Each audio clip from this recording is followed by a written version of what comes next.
இதுக்கு நியூஸ்ரீல் வாசிக்கிறதுக்கும் எனக்கு விளக்கம் கொடுத்தாங்க. இதை நான் வந்து என்னோட வாழ்நாள் மறக்கவே முடியாது. அதே மாதிரி நடிகர் திலகம் சிவாஜி கணேசன் அவர்கள் அவங்க வீட்டில் போய் தான் அவர் வந்து ஆல் இண்டியா ரேடியோ அவரோட குரலை வந்து ரிஜெக்ட் பண்ணிட்டாங்க ஆடிஷனில். நம்ப முடியுதா யாராலையாது? சினிமா குரலனோட வாய்ஸை ஆல் இண்டியா ரேடியோவில் ஆடிஷனில் ரிஜெக்ட் பண்ணிட்டாங்க. அதனால அவர் அன்னையிலேருந்து ஆல் இண்டியா ரேடியோ வாசப்படி நான் நடிக்க மாட்டேன் அப்படின்ட்டார். ஸோ அவர் ஆனால் அவரோட ஸ்பெஷல் ப்ரோக்ராம் எல்லாம் எங்களுக்கு வேணும். அதனால வீட்டுக்கு போய் ரெக்கார்ட் பண்ணிக்கிறதுக்கு ஓகே சொன்னார். வீட்டில் ஸ்டுடியோவே வச்சுருப்பாரு. அங்கே போய் ரெக்கார்ட் பண்ணுறதுக்காக போயிருக்கோம். போனாக்கா வந்து பஜ்ஜி பஜ்ஜி எல்லாம் வச்சு என்ன இப்படி வச்சுருக்கீங்களேன்னு. நீ வந்து பொண்ணு பார்க்க வர மாதிரி வந்தாக்கா இதெல்லாம் வைப்போம்மா. எங்கள் வீட்டுக்கு முதல்ல ஆல் இண்டியா ரேடியோ வந்துருக்குல்ல, அதனால தான் அப்படின்னு. நாங்கள் ஒரு 6 பேர் ரெக்கார்டிங் போயிருக்கோம். அப்போ மாதிரி டெக்கெல்லாம் தூக்கிட்டு மைக்கு இதெல்லாம் எடுத்துகிட்டு போயிருக்கோம். அப்போ ரெக்கார்ட் பண்ணிட்டு வரோம்.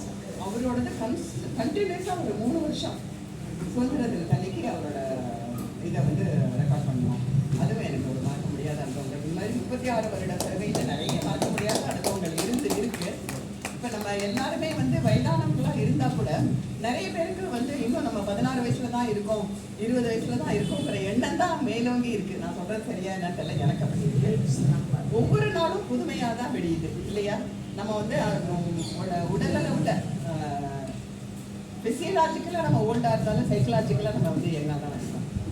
அதனால நிறைய பேசினாக்கா இப்போ இளைய தலைமுறை வந்து தமிழே படிக்கிறது இல்லை, பெரியவங்களோட பேசுறது இல்லை. இதெல்லாம் வந்து பெரிய கம்ப்ளைண்ட்டாக இருக்குது.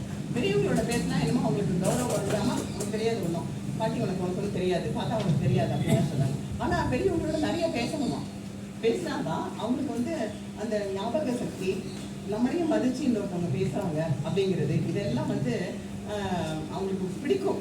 அவங்கள ஒதுக்கிடலை அப்படிங்கிற எண்ணம் வரும். அதனால பணியிலிருந்து ஓய்வு பெற்றாலும் நிறைய பேசணும் அப்படின்னு தான் மருத்துவர்கள்லாம் கூட சொல்கிறாங்க. இந்த மாதிரி நிறைய பேசுறதுக்கு நிறைய விஷயங்கள் இருந்தாலும் என்னையும் அழைத்து இந்த பாராட்டுதல் விழாங்க எங்கள் அப்பா இருந்த இடத்துல இப்போ இருக்காங்க எல்லாரும். அது வந்து எனக்கு ரொம்ப சந்தோஷமாக இருக்குது. இந்த இடத்துல நான் எனக்கு விருது வாங்குறது வந்து எனக்கு மகிழ்ச்சியை தருது. உங்கள் அனைவருக்கும் நன்றி.